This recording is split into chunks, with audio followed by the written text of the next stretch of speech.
Bienvenue à toi. Aujourd'hui, on plonge dans un moment important du collège, le diplôme national du brevet, le fameux DNB. Oui, On a pas mal d'infos, de sources qui nous éclairent sur les épreuves, les bonnes stratégies de révision et aussi comment gérer le stress. tout à fait. On va décortiquer un peu tout ça, hein. Surtout les épreuves écrites des 26 et 27 juin 2025, français, histoire géo, EMC. Mais nos sources insistent aussi beaucoup sur les méthodes pour bien se préparer et rester assez zen. Ah d'accord, Faut se rappeler le cadre. C'est sur 800 points en tout. Il en faut 400 pour l'avoir. la moitié quoi. Voilà, la moitié vient du contrôle continu sur l'année, 100 points c'est pour l'oral, et les 300 points restants, c'est les écrits dont on va parler. Ok, notre but aujourd'hui, c'est vraiment d'extraire de ces documents les conseils les plus aptes, les plus malins quoi. Ceux qui peuvent vraiment aider à faire de cette préparation quelque chose d'utile. Alors, on commence par quoi le français peut-être? Ça fait souvent un peu peur, cette épreuve en 2 temps. Oui, allons-y, pour le français. C'est 3 heures au total. La première partie, 1h30, c'est sur la compréhension d'un texte. Et là, il y a un truc qui ressort souvent des analyses, c'est l'importance du paratexte. Le paratexte. C'est-à-dire, L'auteur, la date, le titre, tout ce qui est autour du texte.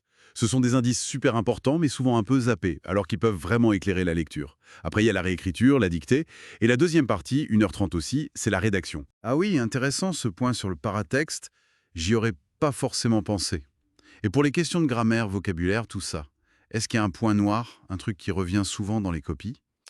oui, clairement, l'accord du participe passé avec avoir, quand le COD est placé avant, c'est, le classique. Ah, le fameux. Voilà. Pour la réécriture, attention aussi, il y a parfois 2 choses à faire: changer le temps et la personne. Faut pas en oublier une moitié en route. D'accord. Et la dictée, le conseil, c'est d'abord d'écouter pour comprendre le sens global. Après, on se concentre sur les pièges, les accords, les homophones, genre a, son. Une relecture super attentive, c'est crucial.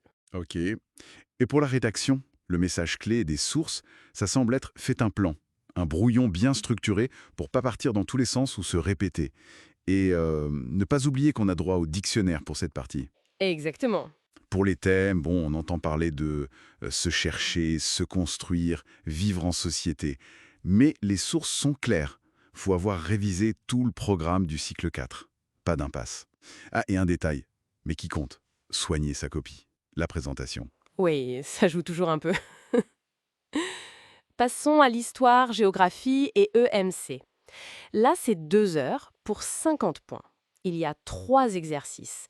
Une analyse de documents, soit en histoire, soit en géo. D'accord. Un paragraphe argumenté dans l'autre matière, histoire ou géo donc. Et enfin, des questions d'EMC, là aussi sur des documents. Sur l'analyse de documents, justement, qu'est-ce qui fait la différence entre une bonne réponse et juste redire ce qu'il y a dans le texte? Les retours disent quoi? Il faut vraiment utiliser toutes les infos, celles du document lui-même, mais aussi autour, la source, la date, tout ça. Il faut citer des éléments précis, oui, mais surtout expliquer ce que ça veut dire, faire des liens, pas juste recopier. Compris. Citer et commenter, en gros. C'est ça. Pour le paragraphe argumenté, c'est la structure qui prime. Une intro claire, un développement avec des arguments, des exemples précis, les repères importants, dates, lieux, et une conclusion. Parfois, il faut aussi savoir compléter une carte ou une frise chronologique.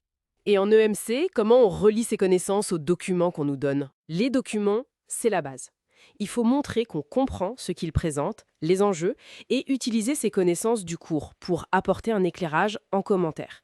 Des thèmes comme la Ve République, les aires urbaines, la laïcité, ça revient assez souvent. Mais là encore, faut connaître tout le programme. Pas d'impasse, le message est clair. Oui. Ah, et un conseil pratique qui ressort. Lire toutes les questions d'un même exercice avant de commencer à y répondre. Ça aide à bien voir où on va. Logique. Bon, parlons un peu de la préparation générale. On entend partout, faut réviser régulièrement.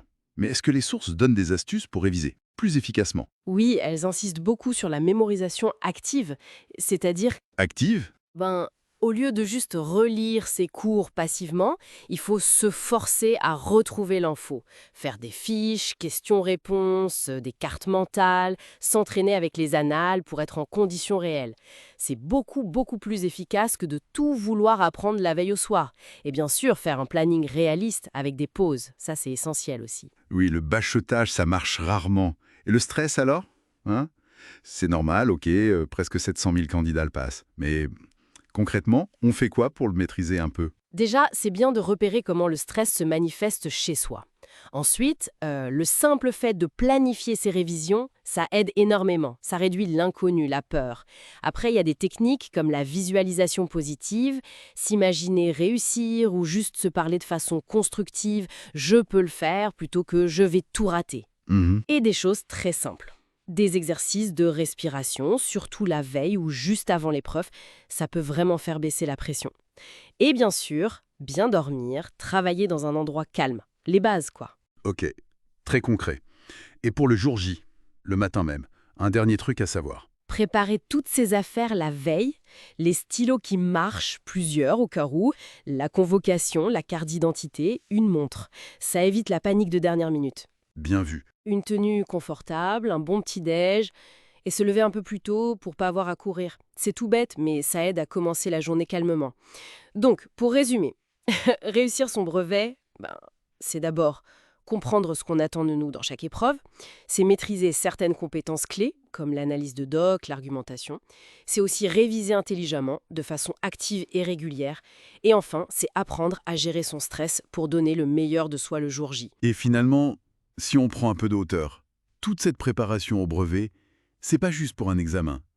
C'est une super occasion d'apprendre à s'organiser, à analyser, à gérer une certaine pression. La question qu'on pourrait se poser, c'est toutes ces compétences qu'on développe là, comment elles pourraient nous servir plus tard, pour d'autres défis, d'autres apprentissages, bien après le collège. Voilà, matière à réflexion. Merci beaucoup de nous avoir suivis pour cette analyse.